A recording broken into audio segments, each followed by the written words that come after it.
Hi guys, welcome back to another video. Sorry if I sound weird. It's because I'm recording on my phone. Two errors. I need an editor, please, because I did two streams before this, but something happened, in both. I'm not saying, because I feel very sad. Now I'm gonna try and kill it. Okay, can I? Why isn't this chicken dying? Oh, it's because I'm terrible. B. Wait, isn't B supposed to show hitboxes? Wait, let me quickly just check. This is...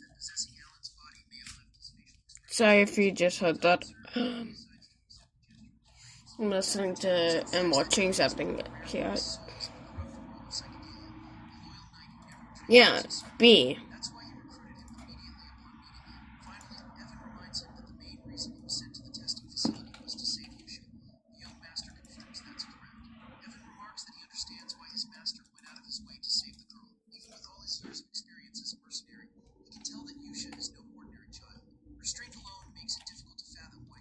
Why isn't it showing its hitbox? Like, come on. Yes, I'm gonna use a gold sword, because it's the only sword I have. Someone took my diamonds and banded MC. This boat has legs, stuck into the moon, stuck into the moon. Oh, I was saying that, actually, I've never really shown you guys my actual Minecraft Java skin. I should. Let me show. This place is not my house. This is. So let me enter. Who broke my house? It better not be my roommate. Oh. Oopsie. You can see the Enderman. Look at my show. Okay, let me show you my skin. Yes, this is my skin. Look, it's a bit dirty. Why? Why would that? These people are being annoying now. Wait, let me quickly just. There we go. Now we cannot see anything. Yay. Okay. Oh. Oh.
Sorry about that.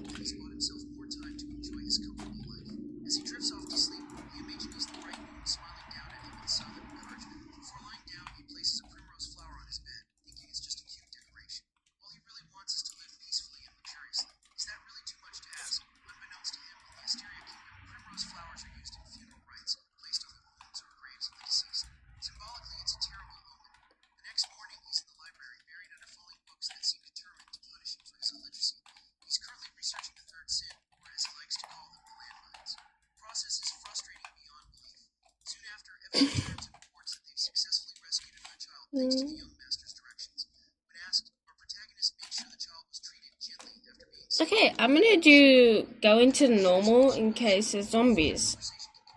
Or the ice was definitely me. Who wants to see me do ice wall? Ta-da!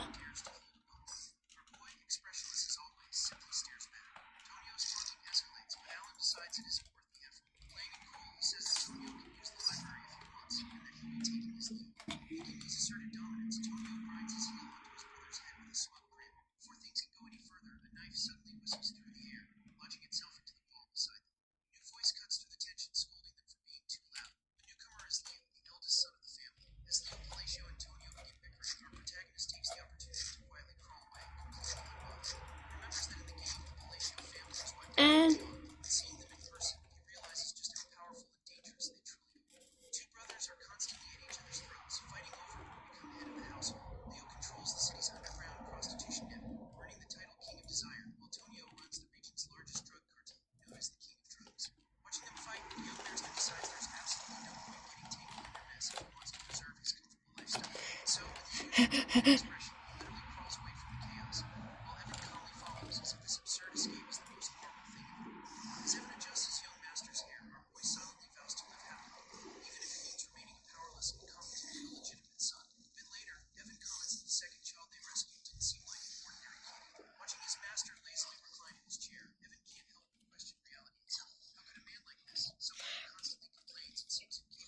protection.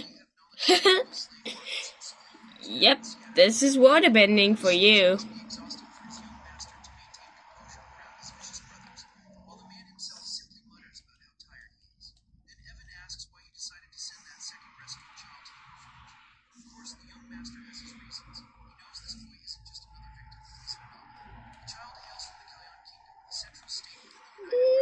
Nothing can kill me except for probably a skeleton. Look at this. I can even kill normal mobs. Yeah, this is quite powerful. I can...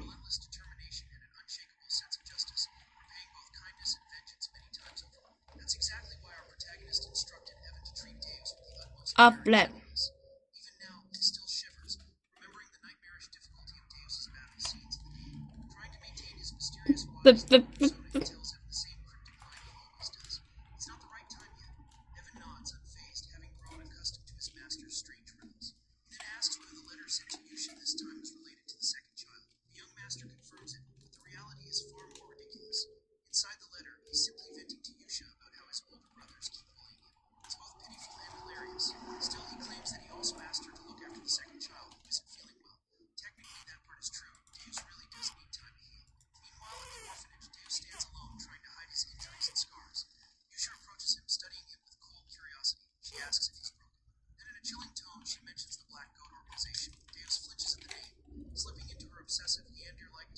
You went into my.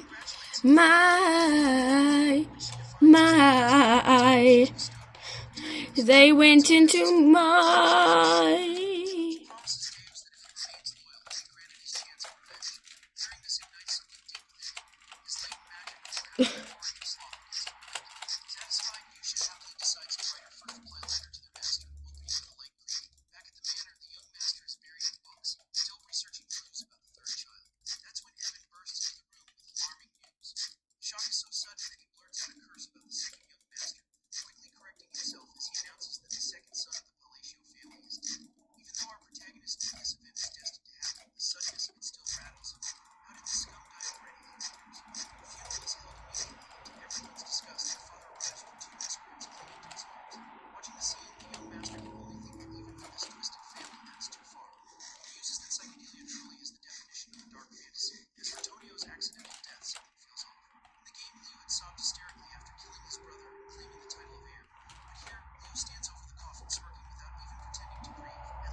children before their descent into sin.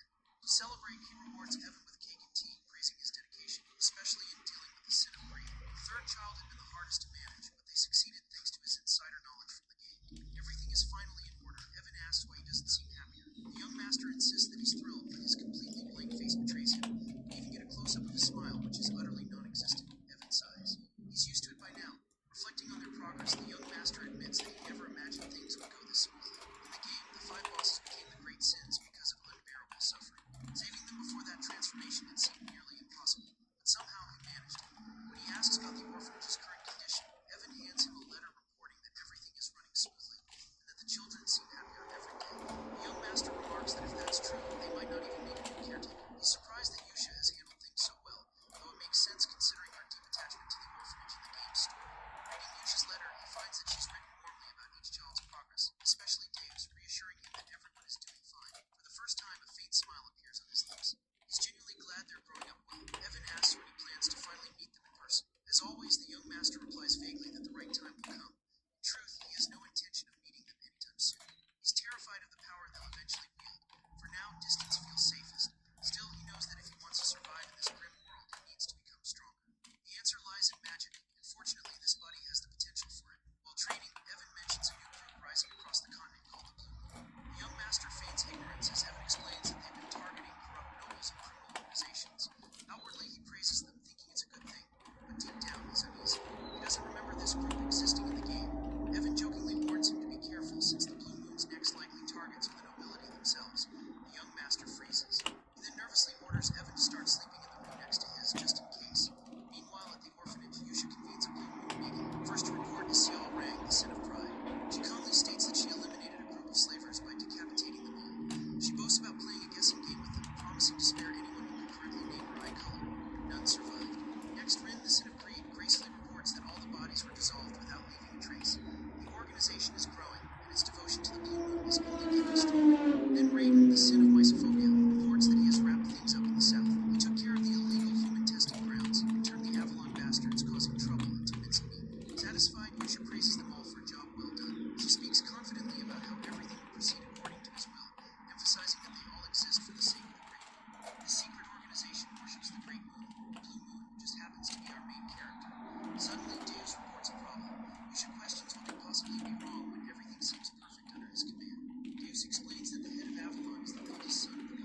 Sin of Pride adds that there was no one left alive on her end, only corpses. Deus chimes in, boasting that he personally took out all 486 soldiers of Avalon. His magic is terrifying yet elegant, like a beautiful butterfly tangled in a spider's web. Then Rain, the Sin of Mysophobia, confirms that he also got down all the remaining enemies. Yusha praises them for their work, though her presence is deeply intimidating. There are whispers that in the novel she's actually over 1,000 years old, but no one truly knows. That's how Avalon, the most notorious drug organization in the world, responsible for bringing ruin to the Hysteria Kingdom, came in just 5 days. Yeah, I forgot I was recording. I was about to get copper, guys. Literally forgot I was recording. Oh my goodness. This is actually the longest video I've ever made. Okay. Oh no. Don't die, don't die, don't die.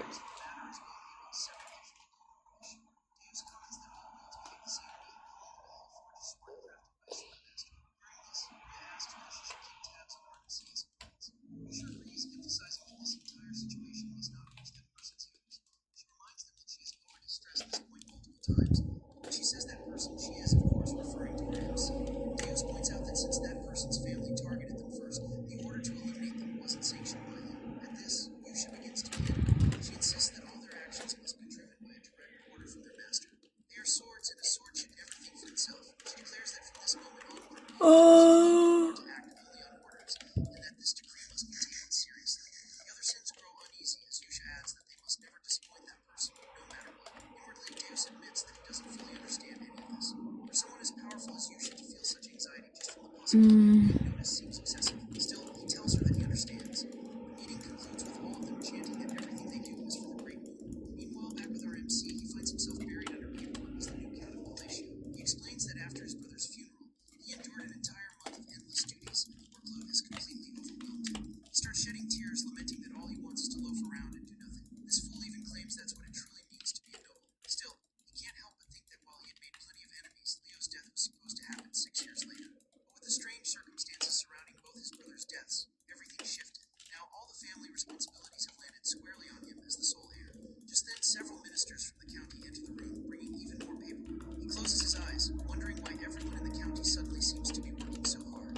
Back when his father was still Count, they would slack off and treat work like a rainy school day. With a tired wave of his hand, he signals them to place the documents on his desk. But in the minister's eyes, he's radiating a deathly aura. They worry they may have angered him somehow, some silently vowing to work even harder to avoid punishment. To them, he's a secret mastermind who eliminates anyone who displeases him. In reality, having once been a corporate workhorse himself, he's barely holding up under the pressure. He wonders if it might be possible to get the ministers to do all the work for him instead. Later that night, Evan is shocked to learn that our boy has reached the second tier of magic after just 2 years of self-study in poisonecraft. The little rascal is casually casting spells all over the house. Normally, it takes 4 to 5 years of formal instruction and natural talent to reach the second tier. Our protagonist admits that his magical talent is fairly decent.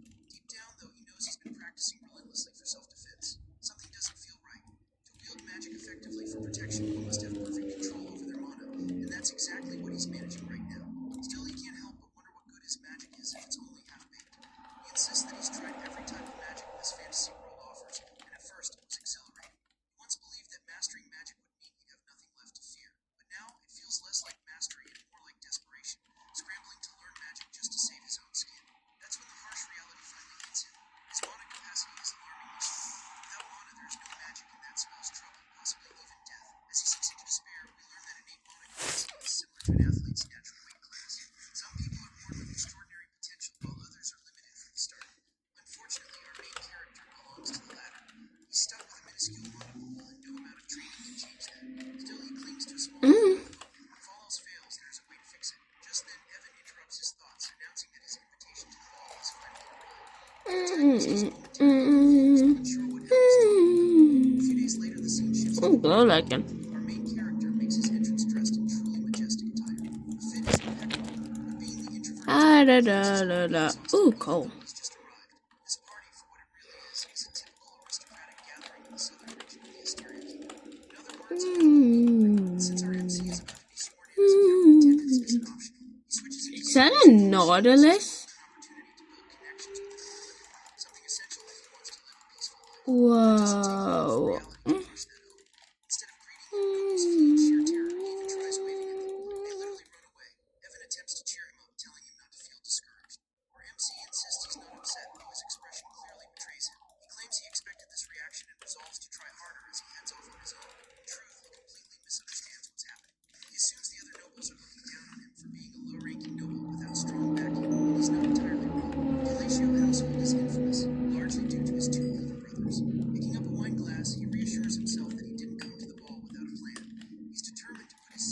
practice social skills to use. He begins commenting on the wine's unique aroma, hoping to spark a conversation. However, due to a mysterious condition that makes it difficult for him to show emotion, his expression comes off as disturbingly cold. When he attempts to smile, it only makes things worse. He politely tells a lady that he'd love to have a few bottles at home, fully believing his smile looks perfect. In her eyes, however, he resembles a demon king. Terrified, she bolts, shouting that she'll tell her father to prepare them immediately. To the surrounding nobles, it looks like our protagonist just extorted a poor woman into handing over a limited edition regional wine. What a disaster. Evan tries to comfort him, while our MC insists the lady must have simply been shy. Later, he's sulking in a corner as Evan happily munches on food, teasing him about how his pile of gifts keeps growing. It turns out the wine incident wasn't a one-time thing. Every time he speaks to someone, they assume he's blackmailing them, handing over items like piña citrus tea and other valuables. He can't shake the feeling that the Palacio name has become far more infamous than he ever imagined. With rumors circulating that he murdered both of his brothers, he's effectively become a symbol of fear. Feeling drained, he tells Evan that he needs some fresh air. As he steps outside, a red-haired beauty briefly catches his eye. Standing alone, he wonders where everything went so wrong. Suddenly, a soft voice calls out from behind, asking if he has a moment. He turns around but sees no one. Looking down, he spots a small, adorable girl introducing herself as Loria, the third daughter of Duke Altia. The name Altia immediately rings a bell. In Psychedelia, the Altia family was one of the three major shadow players known as the Northern Troublemakers. The realization stings. He had hoped that someone normal had finally spoken to him. What troubles him more is that he can't recall Loria at all from the game. If she never appeared, then that can only mean one thing. She must have already been dead. Loria gets straight to the point, asking him to lend her his strength for protection. She explains that she's facing an imminent assassination attempt. She's in serious trouble and needs his help.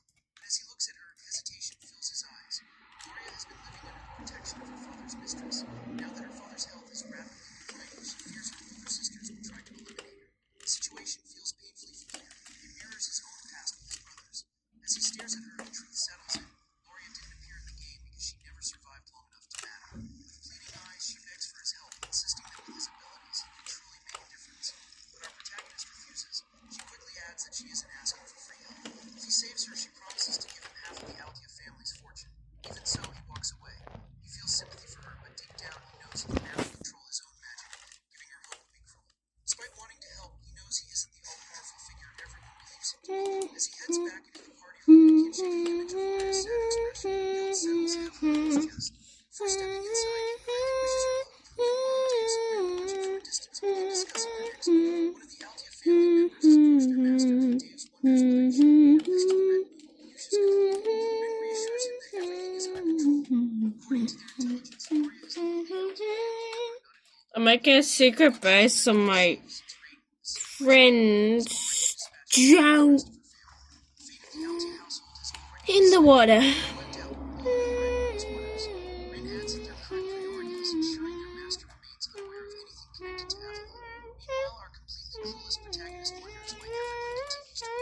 Starts questioning whether he's surrounded by some kind of invisible barrier. Just then, the red-haired woman from earlier approaches him. For the first time that night, he genuinely feels happy. He can't believe someone actually had known him.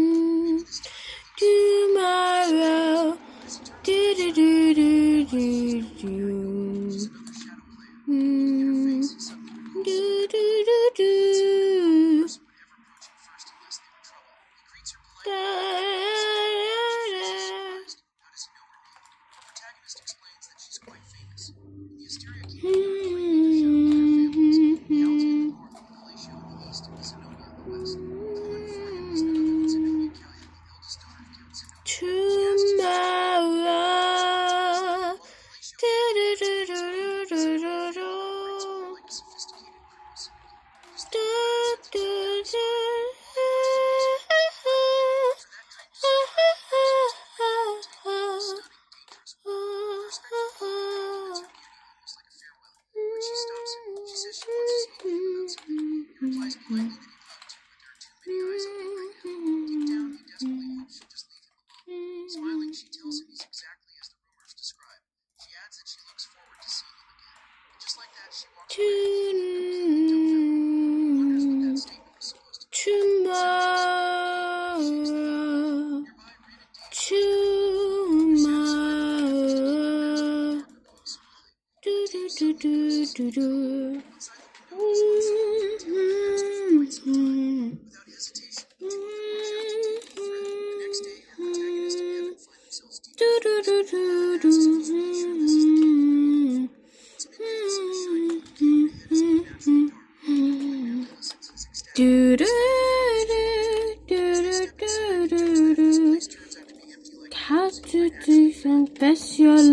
about you.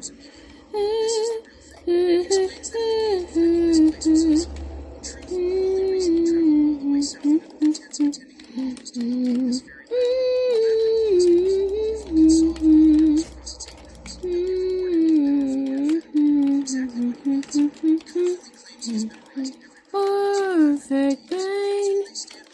Do do do do do do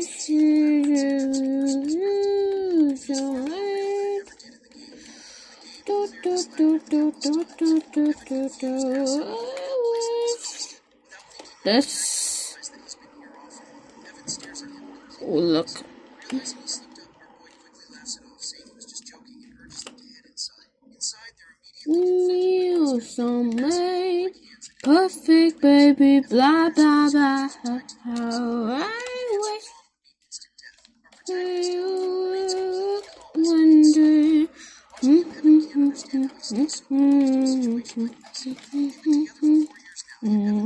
Perfect game.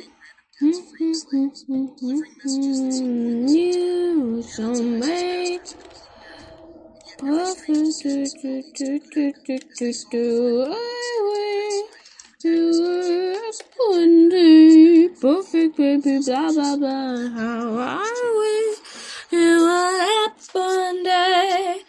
Do do do do do do do.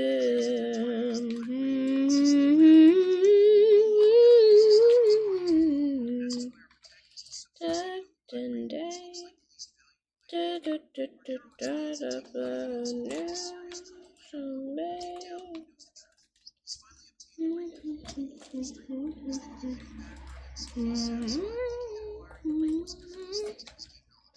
Suddenly, Evan senses something wrong. He points out that the glass frogs they passed on the way in were actually golems, and they're starting to move. Evan immediately shifts into battle mode, tension flooding his body. To him, these golems are complete unknowns, making this much more scary. If it comes down to it, he's prepared to sacrifice himself just to get his young master unsafe. But our protagonist steps forward and tells Evan to stand down. He says he handled the golems himself. As the golems prepare to attack, Evan urgently tells him to find an escape route first. He warns that even with second-tier magic, these monsters are far too dangerous. Our MC, however, stands tall. Perfect pain. Do do do do da ba ba do so bad.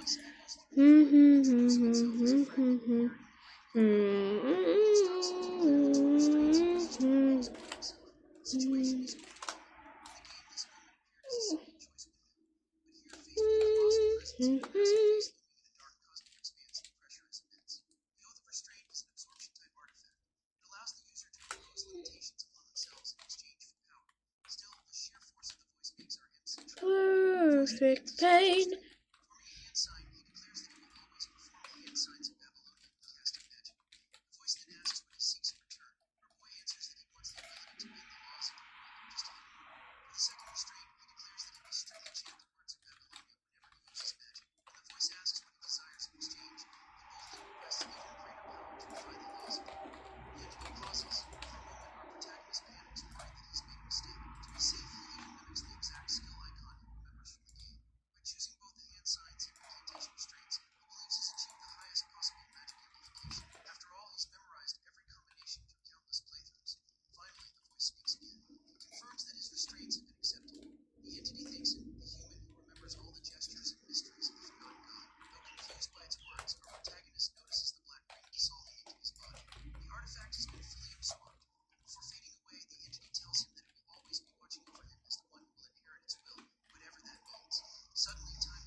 As he casts his magic looks strangely majestic, maybe it's the golems. He chants the first word, refraction. The magic begins to form, then comes repulsion, causing the spell to snowball. It's a brilliant blue sphere of electric energy. The magic ball grows massive.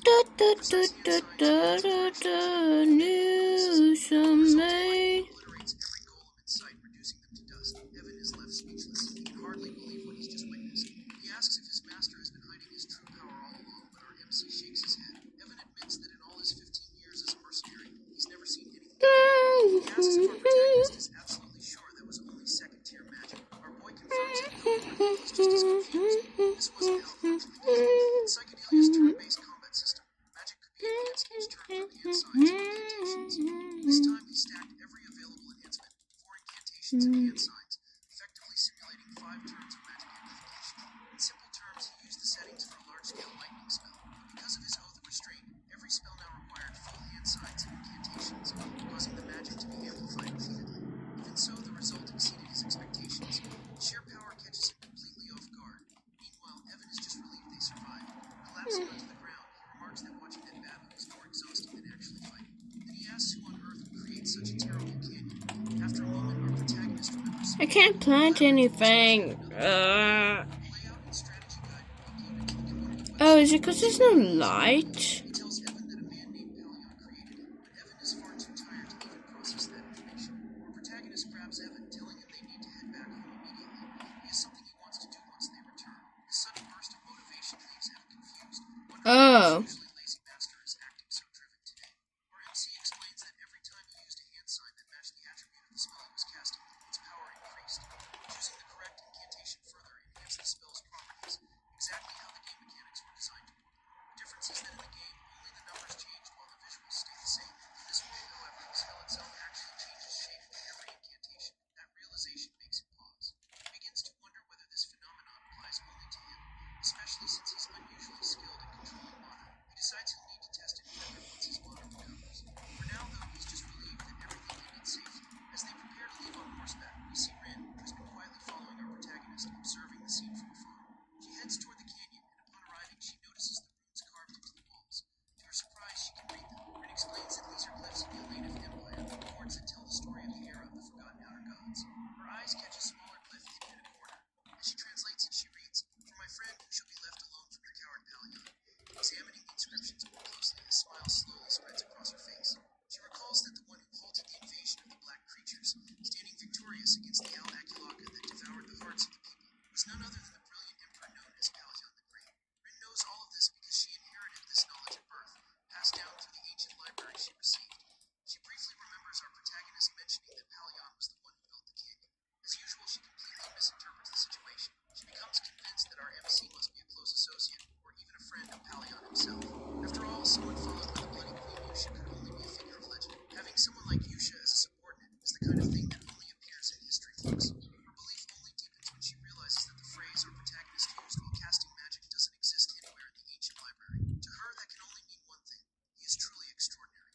Blushing slightly, Rin admits to herself that Yusha was right all along. She feels embarrassed for having doubted things and simply following orders without question. And just like that, our protagonist unknowingly gains yet another dangerously devoted admirer, which is unsettling considering they're all still children. Just then, Rin notices Deus approaching and immediately asks whether he managed to get any information from the fool who'd been tailing their master. Deus replies that the idiot is dead and that he didn't even kill him. The man's head simply twisted in midair. Rin insists that this needs to be reported to Yusha for proper handling.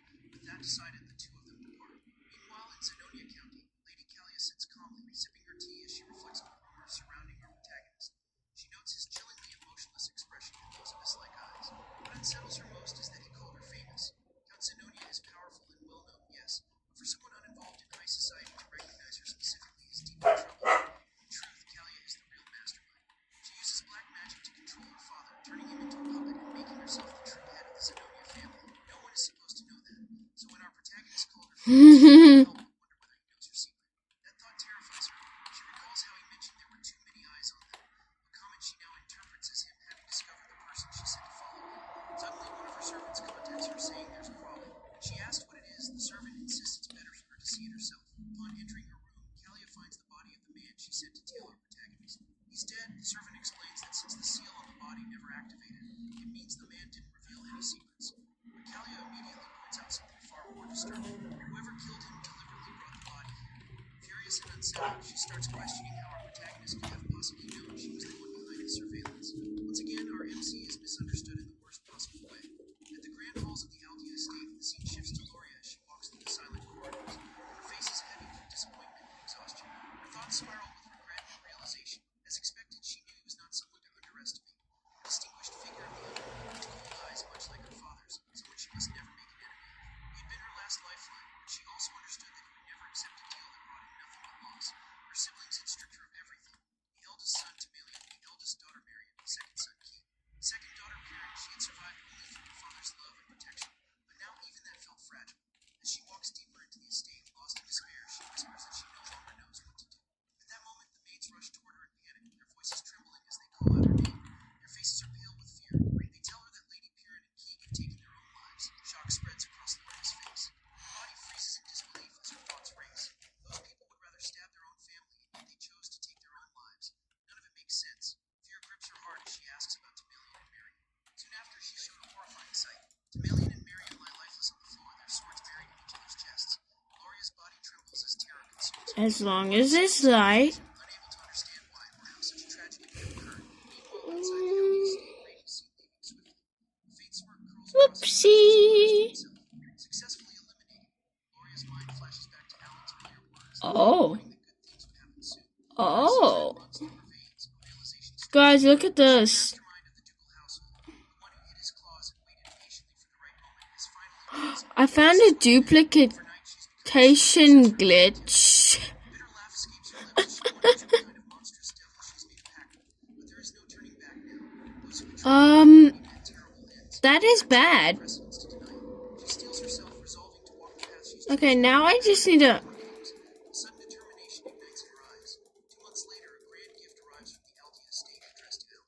Evan's eyes widen in shock when he sees it. A bottle of Cernet's wine, a legendary luxury worth thousands of gold per bottle. He can hardly believe it, remarking that he never expected to see something so grand. When Alan reads the accompanying letter, he realizes the gift wasn't sent by Duke Altia himself. It was sent by Loria Altia. The youngest daughter prepared it personally. Alan is confused. Why would she send this to him? The thought weighs heavily on his conscience, reminding him that he failed to help her when she needed him most. He turns to the servant and asks if the gift is truly meant for him. The servant confirms it and adds that the Duke herself prepared it and ordered the delivery personally. That single phrase makes Alan pause. The Duke herself. Realization hits him. Gloria has become the Duke. The scene shifts to Gloria in her office, buried in documents. When she finally finishes her work, she leans back and stretches. Finally, 2 months have passed. After her father's death from illness, she officially became Duke following the succession ceremony. She recalls how she wasn't even allowed to leave his office before. Her siblings' deaths were sudden, and no suspicion ever fell. She had a perfect alibi. She was attending the ball at the time. Back then, her secret organization had already been destroyed by her siblings, leaving her completely powerless upon Up returning one to day. Only later did she understand just how deeply he had calculated everything. On the surface, he rejected her claim to indifference. Behind the No, scenes, no, you so mad. she never informed him about her father's funeral. Do, Not do, wanting do, trouble. do, do, do, Still held her. do, That means he do. has a reason. He needs Altia for something in his grand design. Even after consolidating all subordinate organizations under the Altia banner, she knows it still doesn't compare to the immense power hidden behind his calm expression. That can only mean one thing. He wants something from her. Galatio, the distinguished figure of the underworld, rose through sheer business acumen. If there is one thing she has that he lacks, it is the ability to manipulate the physical stage from the shadows. For now, he needs the Altia name. Accepting this, she resolves to play her role. Believing that the distinguished one will contact her soon, she hopes he understands the meaning behind her gift of gratitude. The scene shifts again. Alan stands in his quarters as Loria's servant bows deeply, declaring that he will now follow Alan's lead. Alan remains silent, lost in thought. The fact that Loria, who once stood on the brink of death, is now a duke doesn't sit right with him. Alan notices his troubled expression and silently wonders what's bothering him this time. A few months pass. The narration notes that this is 5 years before the original story. So Excitedly mad. calling out to Alan as young master, before quickly correcting himself and addressing him as count. Alan calmly responds that the succession ceremony hasn't happened yet. Since a year has already passed, Do, do, do, despite his words, he lets out a quiet sigh. He never planned to kill the count. Still, having adjusted to it, he decides to make full use of his noble status. If he has it, he might as well use it. Evan hands him a letter saying it arrived from Lucia. Alan hums thoughtfully and asks whether there's been any progress regarding the assassins who killed him. They walk into the grand library and take their seats. Evan reports that nothing has surfaced yet. Information he is still investigating and reporting when is needed. After a brief pause, Evan asks what Alan's next goal is. Assuming revenge is no longer on the table, the two sit quietly among the table shelves. What's up? He realizes that every deviation from the Don't you? is a butterfly effect caused by his own actions. Accepting this, he resolves to simply prepare for whatever unexpected events may come. Watching him, Evan remarks that he's starting to sound like a real count. Alan brushes it off casually, but his attention soon drifts back to the letter in his hand. He wonders what Yusha has written this time. Slowly, Alan opens the letter and begins to read. Yusha's letter was warm and familiar. She asked whether he had been well and wrote that, as always, everyone was doing fine. Each of them had found something they enjoyed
decided to prepare gifts for each of them. He had intended to do so eventually, now finally bring to life.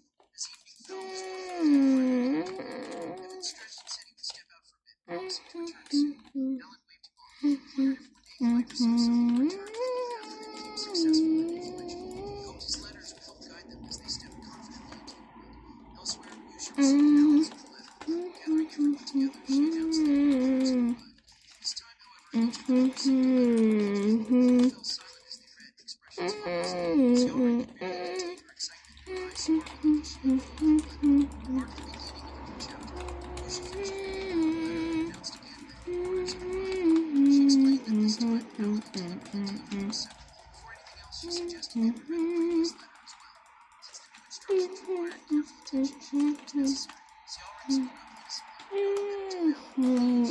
To read Alan's letters. Yusha explained that because Alan had given each of them a personal order, Evan decided it was finally time for everyone to see the contents themselves. 1, As they read, 2, Ciaring and the others reacted like 3, furious fans. 4. Ciaring clumsily read aloud the opening line. How have you been lately? It seems you have many talented friends. If you need anything, let me know. Rin commented that it sounded like ordinary small talk. Yusha smiled. 1, If you 2, asked Alan deliberately 3. kept the opening simple. After the greeting, this was the 1, first field 2, order they'd ever issued. He had defined targets, assigned missions, and instructed them to report the results after. It was also the moment he formally entrusted Blue Moon to her. He had personally chosen each of them. The Sins grew excited at the thought of finally meeting him one day. Deus nodded, saying it made sense. Delivering orders this way reduced the risk of information leaks. Yusha recalled her very first order and smiled, remembering how firmly she had been instructed to understand the mission clearly and execute it without fail. Deus then wondered aloud whether it might be better to visit Alan directly or use magical communication instead. Raiden agreed that letters seemed unusual if secrecy was the concern. Yusha's expression hardened. She reminded them that their duty was not to question, but to follow Alan's orders. Gripping the letter tightly, she silenced the discussion. Deus cited her unwavering resolve and agreed that they should read their assignments properly. One by one, they shared their destinations. Deus was ordered to head to Caliber in the Nation of Lands. Ciaran scoffed, calling it a desert colony she disliked. Raiden reported that he was assigned to Raxus, the entertainment city. Rin said she was ordered to go to Orthania, the Bay City. For Yusha, she would be heading to the Holy Kingdom of Rosari. Finally, Deus spoke. Alan had instructed him to become a knight. Even to him, the order felt strange. Ciaring added that Alan had reassured them not to worry, as their patronage would continue. Raiden mentioned that the letters also revealed the locations of their gifts. Raiden calmly remarked that everything would make sense once they reached their destinations.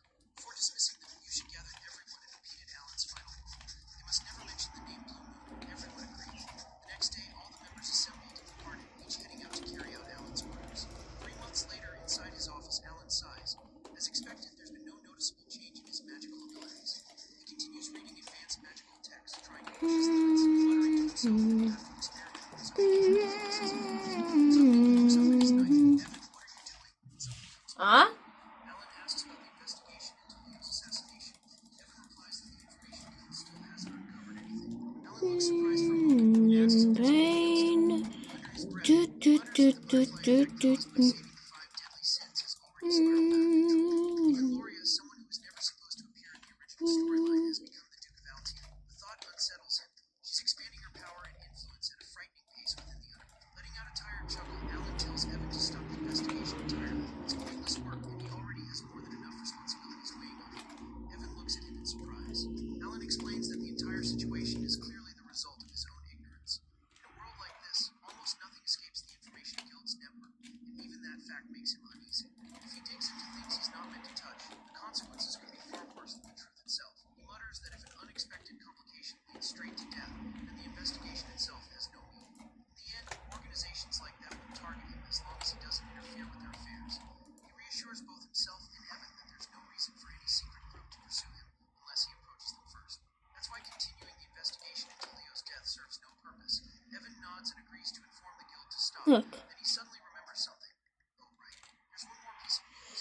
Look at this. Apparently, Deus has recently been appointed as a knight in Caliber. Alan looks up surprised. Really, that's good for him. 3 months later, he looks forward and called out Alan. Count, there's something else. He explains that Deus has formed an entire knight order. Alan straightens. A knight order? Then he must be an expert level or higher. Can he already be approaching Swordmaster? Evan confirms that Deus has indeed reached the level of Sword Expert. Alan thinks quietly. It hasn't been long since Deus was first appointed. Across the continent, students are already whispering about it, claiming they will witness a 5th Master Knight within 10 years. Alan raises an eyebrow. Deus, the future Master Knight, the one they call the Sword of Caliber. Evan chuckles. Yes, he's absurdly talented. Caliber is even capable. He doesn't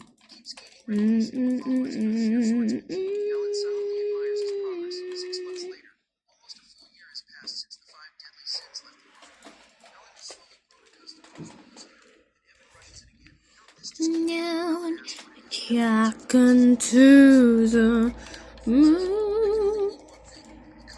Do, do, do, do, do. Do, do, do, do, do, do, do, do. 1, 2, 3, 4. 1, 2, 3, 4. Do, do, do, do, do, do, do. Mm-hmm. Mm-hmm.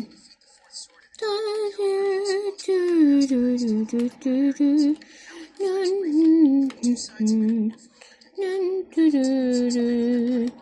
This will be a fake.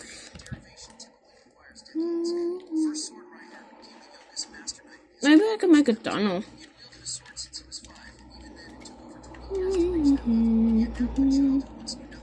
Come on, water.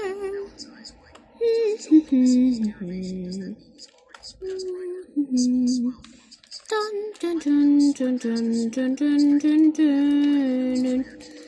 Do do do do do do do do do do do.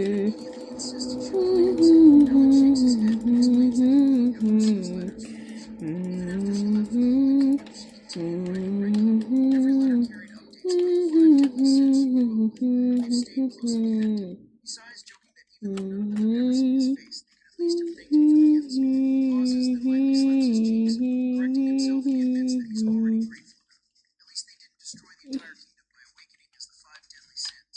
As long as they're living well, he's genuinely happy.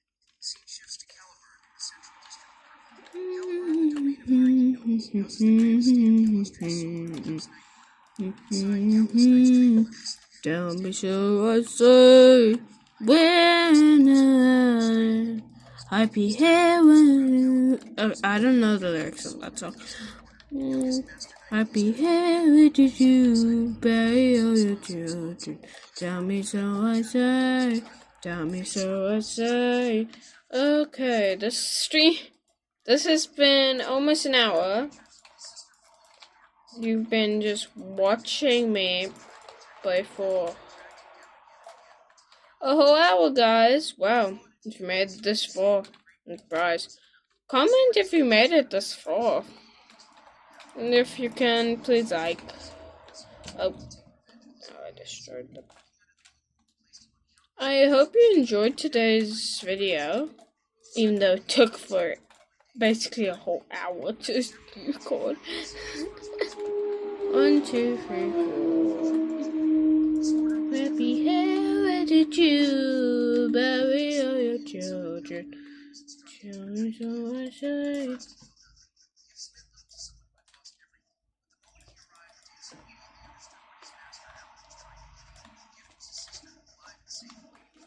His eyes trembled as he read the final line of the letter. A gift from the great homes your family home. You will be lost forever. Days broke down. Tears streamed uncontrollably as he pushed forward and wrapped his arms around her shoulder. His sister stared at him in shock, unable to believe what she was seeing. Today she was more precious than his own life. He held her tightly, his voice breaking as he tried to speak through his tears. He said the sister he believed to be dead was still alive. Overwhelmed by pain and relief, he asked her what had happened after they were separated. Selena hung to his arm, crying as well, offering him a faint, comforting smile. Later, they sat together with cups of tea. As he had calmed her, Happy here, where did you? she had spent a long time trapped in darkness. Memories resurfaced vividly as she spoke. She described being locked inside a pitch black cage, waiting for the day she would be taken out and killed. When that moment finally came, someone terrifyingly strong appeared. That person grabbed her hand and pulled her toward the light, allowing her to escape. Years later, when she was nearly sold to a slave merchant, another powerful figure protected her hand. A blade cut through the attacker's seeing her for the second time. That person was Alan's night guide. Returning to the present, she explained that after those events, she began receiving precious medicine from a sponsor. Holding Alan's letter, she repeated his words carefully. She explained that the letter had been given to her directly, and that Alan continued to send medicine Look at this. without fail. The name written on every letter was Alan Felicia, and the message stated that everything was successfully fulfilled. Alan had ordered him to be killed personally. At that moment, Dave's final 1, 2, 3, 4. Alan knew how precious Silly was to him. Silly smiled brightly, saying that the great sponsor had helped him more than she could ever express. Dave's felt overwhelming gratitude. Alan had supported him through life in order to hide his true identity.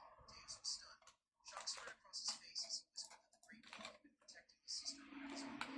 He couldn't understand how Alan even knew about their situation. He had never spoken about his family to anyone. Only eventually he noticed the black lamp had once targeted him. Gripping his shoulders, Dave's questioned how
his attention to researching the strange phrases he encountered there.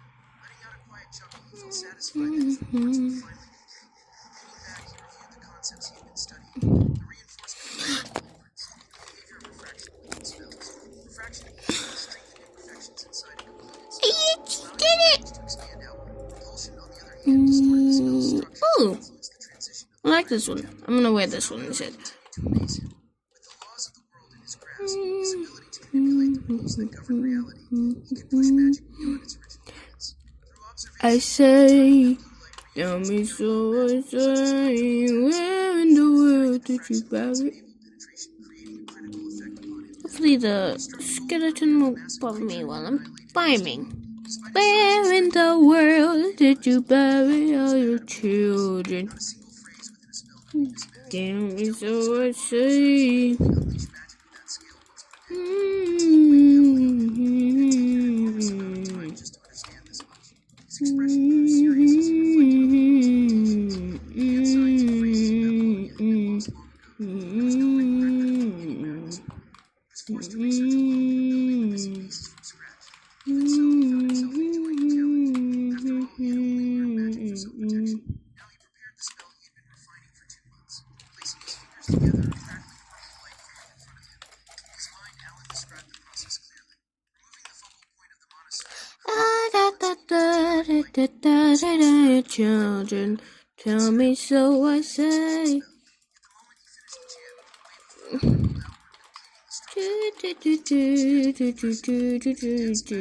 the structure as the phrases broke apart and reshaped themselves. Tell me so I say, tell me so I say, tell me so I say. Where in the world did you bury all your children? Oh, okay, I'm gonna end the stream, actually not stream the video now, so maybe next time I hope to see you. Sorry this video is so long. I lost track of time.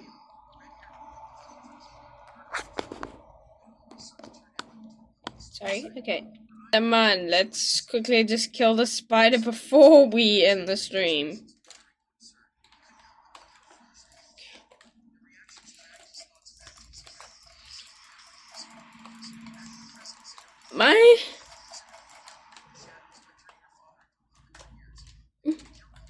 Remember, you have to attack like this. But look at my thingies. Oh, just ignore that. Look, you can see. Okay. You have to make sure. You have to shift. But you have to do it perfectly.